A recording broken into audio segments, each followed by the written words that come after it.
I was getting out of a cab in Harlem when the driver asked me, "Why'd you cut your hair?" And I've had this haircut for 3 years now, so I'm so used to that question that I just replied with my generic, less hair, less work. And I thought that would be the end of it until he said, "No, you should never cut your hair. That's a sin. That's an abomination." And it was one of those moments where I was just not expecting that response.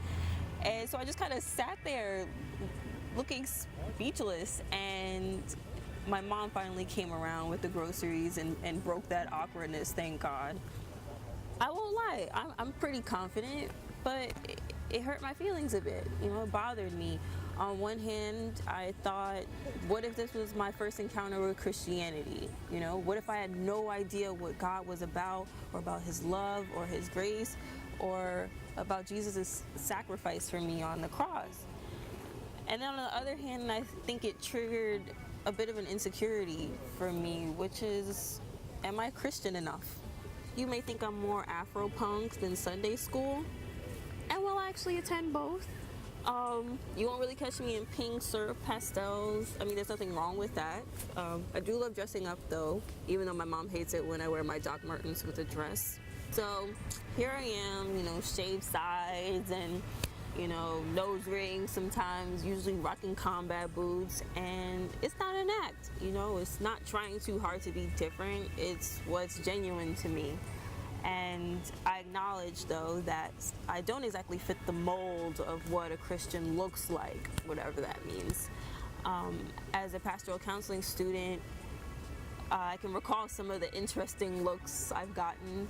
I'm in a program with priests and other clergy, and on the first day of school, I strolled in with a blonde-tipped mohawk.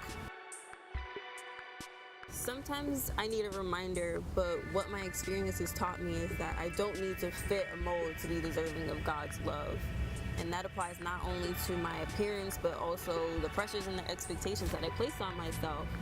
I used to worry about whether or not I was too edgy, or if I needed to color within the lines more. But Psalm 139 teaches me that I'm fearfully and wonderfully made. I can be creative in my appearance and in my endeavors because I'm a child of God who is the great creator. God's will for my life will be just as unique as how I look. Am I Christian enough?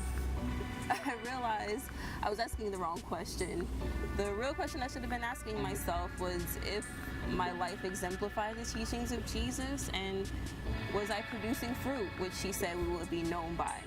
And no, not like apples and oranges, but Galatians 5:22 tells us that the fruit of the Spirit is love, joy, peace, patience, kindness, goodness, and faithfulness.